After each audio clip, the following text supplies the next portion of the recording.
Luis Lescano Claude. Doctor, buenas tardes, gracias por atendernos. Buenas tardes a ustedes y a la audiencia a su disposición.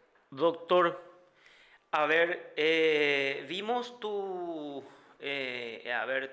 reacción con respecto a lo planteado por el doctor Mendonca. ¿Cuál es tu postura, tu posición? ¿Qué es lo que podés decirnos con respecto al tema, atendiendo que estuviste en la corte y también tu experiencia como profesional del derecho? Bueno, yo coincido en alguna parte, coincido con el doctor Juan Carlos Mendonza. Eh, en particular, en lo referente a la Corte y al sistema que existe en cuanto a la inamovilidad de los ministros de la Corte Suprema. Yo creo que sería mejor antes que el régimen que a mi criterio está vigente hoy de la inamovilidad ab inicio del nombramiento de los ministros de la Corte hasta los 75 años. En algunos casos a lo mejor va a ser un tiempo demasiado prolongado. Por eso me parece que es mejor que se establezca un periodo único que podría ser, como dice el doctor Mendonza, de 10 años, a lo mejor 12, o como máximo 15, un solo periodo, y luego ya la persona que está ejerciendo ese cargo se tiene que retirar con una jubilación. Creo que sería un sistema mejor, también un sistema que permitiría una renovación de la Corte, una renovación que podríamos considerar, digamos, natural de la Corte al cumplir, a llegar los integrantes en este caso sería a 12, 15 años, y entonces tendrían que jubilarse. Claro, ahora lo que usted no coincide, entonces, para usted es la interpretación de que con la disposición constitucional actual, los ministros de la Corte son inamovibles desde su nombramiento. Esa parte es lo que no coincide con el doctor Mendonca, que él opina también lo contrario. Eso es discutible, dice el doctor Mendonca. Sí, bueno, existe un criterio que sostiene que se tiene que aplicar el artículo 252 de la Constitución y que los ministros tienen que lograr su inamovilidad definitiva luego de 2 confirmaciones sucesivas, como cualquier otro magistrado. Bueno, yo creo que hay elementos como para sostener que la inamovilidad es desde el nombramiento hasta los 75 años, sin que ello signifique que no puedan ser removidos eventualmente por la vía del juicio político, si se dan las causales del juicio político. Correctísimo, doctor. ¿Y usted por qué cree también conveniente que se establezca un periodo único de 10, 12 o 15 años? ¿Por qué considera cuál sería, si usted plantea cuál sería el argumento que usted esgrima en una reforma constitucional, por ejemplo? Bueno, yo creo que tiene que haber cierto grado de renovación en los cuerpos colegiados, también de carácter jurisdiccional, como es el caso de la Corte Suprema. También esto se aplicaría al Tribunal Superior de Justicia Electoral. Tiene que haber cierta renovación y quizá este plazo que se establezca de 10, 12, yo estaría por 12 años, algunos también dicen 15. Esta posibilidad de renovación haría también que no se recurra a procedimientos como el juicio político en forma indebida, como lo han hecho en varios casos las cámaras del Congreso, pero tanto la Cámara de Diputados en cuanto a acusar como la Cámara de Senadores en cuanto a destituir.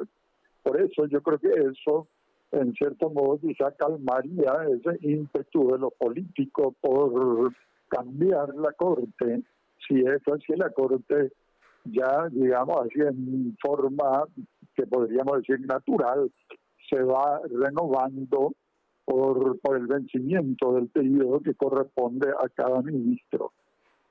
Pero tendría que ser, esto que estoy diciendo de la jubilación al retirarse, es algo indispensable, porque eso es lo que va a dar la independencia, la imparcialidad de los integrantes de la Corte.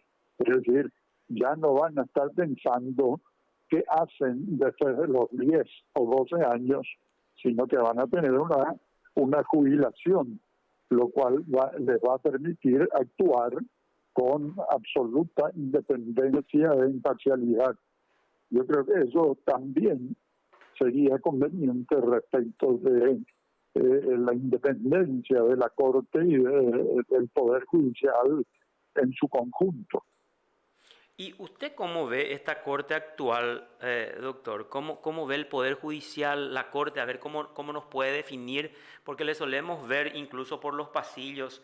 Evidentemente usted tiene sus casos y bueno, se va a revisar y vive también como todos nosotros y los usuarios de justicia en general lo que ocurre a diario en el Poder Judicial. ¿Cómo ve la administración de justicia, doctor Lesclano Caude? Sí, bueno, yo de hecho estoy prácticamente retirado del ejercicio de la profesión de abogado, solamente algunos lo último para no abandonar, simplemente eso es por lo que voy al Palacio. Bueno, yo creo que hay magistrados que verdaderamente son una garantía para el Poder Judicial, una garantía de independencia, de imparcialidad. Eh, Quizá en estos últimos tiempos algunos se jubilaron, pero yo creo que sigue habiendo magistrados que son confiables y que desempeñan sus funciones como corresponde a un magistrado. Y también existen los casos en que se da esa influencia, esa presión y fundamentalmente el ceder a esa presión de otras autoridades, en particular del Congreso. Yo creo que el Congreso, la Cámara de Senadores y Diputados han sido, sí, las cámaras han sido las que han ejercido influencia en cuanto a la Corte y en cuanto a magistrados de otras instancias. Creo que por una parte sería, digamos, deseable que se comprendiera el papel de los magistrados. Es decir, esa idea que en los sectores políticos se tiene de tener el ministro del partido al cual uno pertenece. Yo creo que eso tiene que desaparecer. Esa idea de que hay que tener ministro colorado, ministro liberal, es ministro de una tercera fuerza. Bueno, yo creo que esa idea es lo importante que desaparezca y que se sepa que la Corte Suprema es un órgano cabeza de un poder del Estado y que tiene que actuar como un órgano jurisdiccional, es decir, en forma independiente e imparcial. Quizás se nota eso todavía en todas las instancias, esa influencia, no solo de sectores políticos, también la influencia viene de esa presión, viene de sectores económicos, sectores de poder económico que están interesados en que un fallo sea dictado de tal o cual manera. Bueno, creo que a lo mejor se está avanzando algo, pero digamos, este avance es un poco lento, porque tendríamos que tener conciencia eso de que no se pueden tener jueces o ministros amigos, así entre comillas. Bueno, hay que sacarse de la cabeza esa idea. Y a eso, a ver, si, ellos mismos, los ministros mismos, los jueces mismos, no pueden, digamos, evitar esa situación también, doctor. O sea, mantener, separar, por ejemplo, esas cuestiones de amistad y de posible sometimiento a los poderes políticos y económicos del que habla usted. Sí, sí, sí, sí.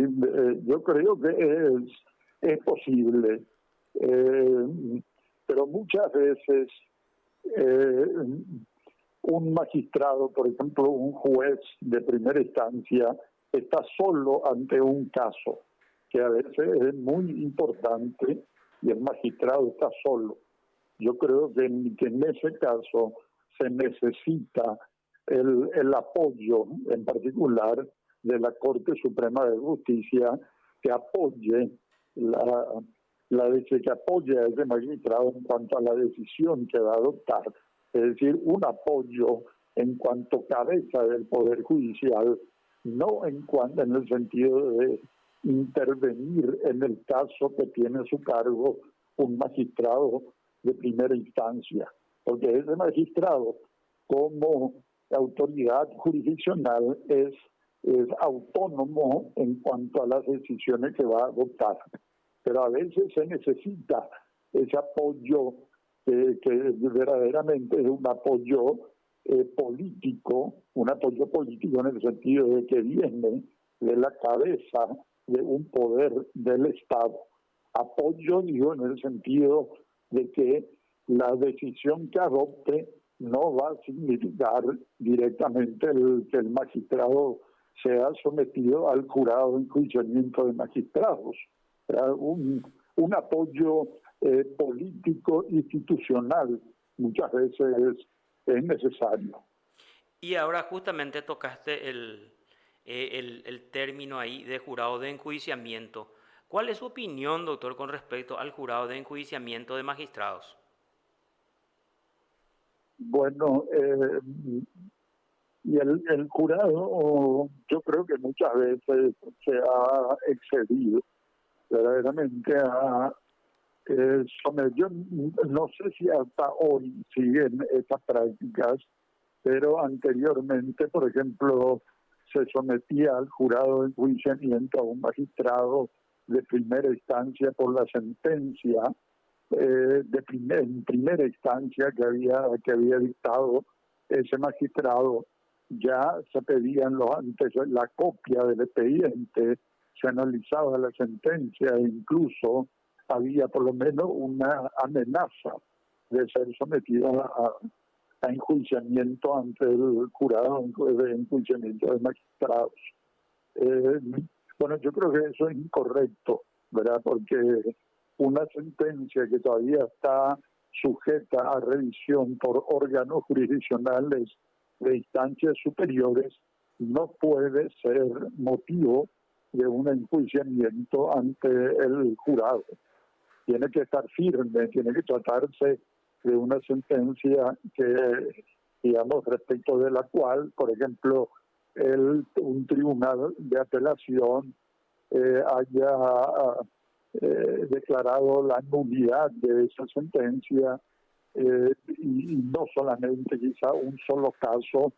Entonces quizá eso entonces podría ser motivo de un enjuiciamiento de un juez de primera instancia, pero no se lo puede someter por la sentencia que dicte inmediatamente, como el jurado ha hecho en algunos casos, ¿verdad? Por resoluciones que todavía estaban sujetas a revisión en instancias jurisdiccionales superiores. Doctor, y con respecto a la composición, el doctor Mendonca nos hablaba de que, a ver, y todos sabemos, la composición en el jurado se le tiene a 2 senadores y 2 diputados. Son 4 políticos ya ahí de los 8 miembros. Además, el doctor Mendonca, y yo coincido con él, le agrega el representante de los gremios de abogados, que también ahí hay un fuerte tinte político en esa elección de los abogados. ¿Cuál es su mirada? ¿Cuál es a ver, su opinión con respecto a este punto específico?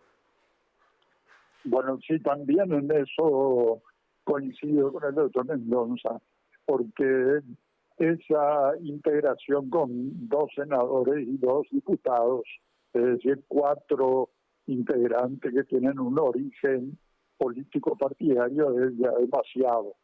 Que un órgano con esa composición, con una composición de origen político partidario, en un 50% se encargue del enjuiciamiento de magistrados, no me parece que sea conveniente. Esa integración tiene que disminuir o ser eliminada incluso también. Estaría bien también si no se da participación a las cámaras del Congreso. Se tiene otro tipo de composición. Y en cuanto al representante de los abogados, es cierto, puede llegar a ser miembro del jurado, porque ahí puede venir en representación del Consejo de la Magistratura. Sí, pero no solamente el abogado, verdaderamente pueden ser la elección de los representantes de los 2 representantes del Consejo de la Magistratura, tiene que hacerse entre los 2 profesores, los dos abogados y el representante del Ejecutivo. Entre esos 5 se tienen que elegir a los 2 representantes del Consejo. Yo creo que tiene que estar tiene que estar representado el Consejo de la Magistratura. Ahora, quizás lo que habría es que modificar la composición del Consejo de la Magistratura y también, a lo mejor, limitar la posibilidad de que los representantes de los abogados vayan al jurado, porque en el Consejo tendría mayor razón de ser el que estén abogados, porque son profesionales que están vinculados directamente al Poder Judicial, y es importante escuchar su parecer respecto de los candidatos a magistrados judiciales en el Consejo, ¿ya? Pero en el jurado quizá no sería conveniente que vayan como representantes del Consejo de la Magistratura. Correcto, doctor. Y para ir terminando la entrevista, a ver, el doctor Mendonca puso una calificación de, si yo tendría que poner, dice, una calificación del 1 al 10, digo que le pongo la nota 3 al Poder Judicial. A la Fiscalía igual, dice, ¿por qué? Porque para mí, dice él, de cada 10 magistrados, 3 son buenos y 7 no son fiables. ¿Usted coincide? ¿Usted tiene más? ¿Tiene menos? ¿O cuál sería su nota en ese sentido? Bueno, o sea que 3 de cada 10, 3 serían buenos y 7 tendrían alguna objeción. Así mismo, o sea, así, eso es lo que dice él. Bueno, y en esa escala, que era la que se utilizaba antes en escuelas y colegios, 3 era aplazado. Aplazado, sí, señor. Yo quizá le daría un poco más. A lo mejor le daría que 4, 5, máximo 6. Por ahí estaría la calificación que daría. Claro, o sea, pasaría entonces la prueba, pero así raspando, digamos, como esa calificación en la libreta de antes. Estaríamos dentro de lo bueno entonces todavía. Sí, estaría entre 5 y 6, más o menos. No necesariamente, a lo mejor no en todos los niveles, en todos los fueros. A veces incluso se puede hacer una distinción de acuerdo con los fueros de que se trate. Pero en líneas generales sería esa la calificación. Ahora, doctor, muy interesante la charla, entonces, final, o sea, hago otra vez una pregunta, le dije que era ya final, pero ¿qué usted cambiaría, por ejemplo, si reingresa a la corte y dice, esto es lo primero que voy a hacer, esto es lo segundo y esto es lo tercero? Bueno, lo primero yo creo que lo que hay que tener en cuenta, no en respeto a lo que me está diciendo, Mm, eh, yo creo que habría que tener una mayoría en la Corte dispuesta a introducir cambios radicales. Eso es lo primero y es lo que yo sentí al estar, al integrar la Corte. Es decir, no se necesita, no es suficiente solamente la voluntad de uno, sino que tiene que haber por lo menos como mínimo 5 integrantes que estén dispuestos a introducir cambios radicales. E incluso cuantos más sean, indudablemente la posibilidad es mayor. Y también eso también, digamos, la cantidad mayor de ministros dispuestos a cambios radicales, también permite enfrentar eh, todo tipo de presión, y particularmente las presiones más fuertes vienen de otros órganos del Estado y de sectores políticos. Y particularmente, en el tiempo que yo estuve, las presiones eran principalmente de las cámaras del Congreso, eran las que más presionaban al Poder Judicial y en particular a la Corte. Y también el Ejecutivo, ¿verdad? También el Ejecutivo. Y uno de los puntos principales es ponerse firme ante esas presiones de sectores políticos. correcto.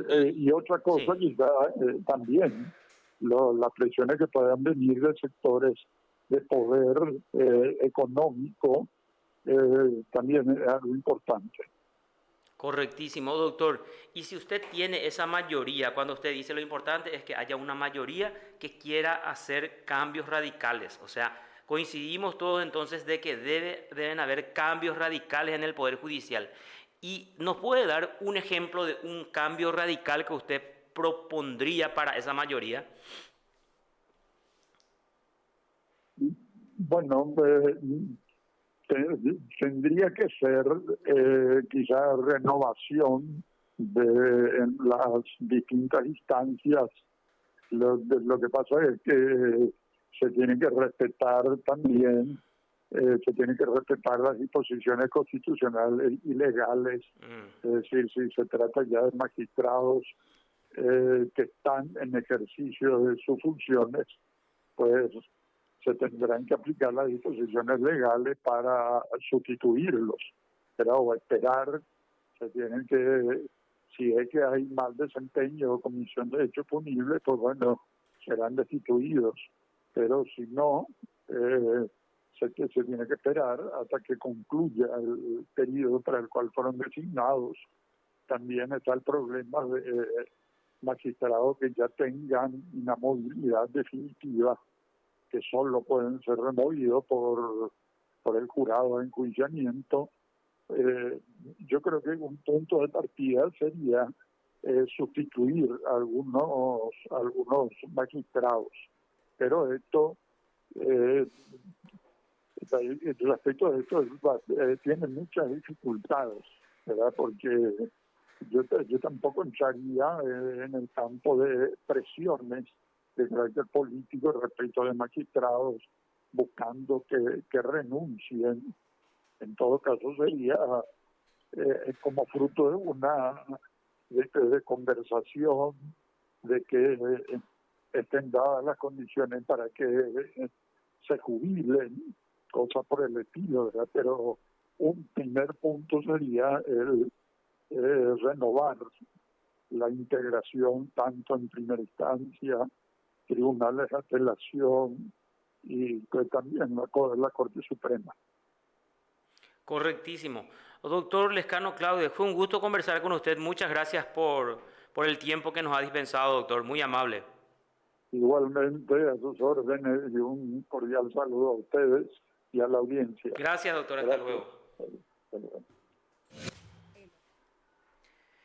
El exministro de la Corte, Luis Lescano Claude, en su mayoría, en casi todas las declaraciones, él coincidió con la postura del doctor Juan Carlos Mendonca Bonet. Hay que hacer una renovación de la Corte, dice, hay que establecer un periodo único, hay que establecer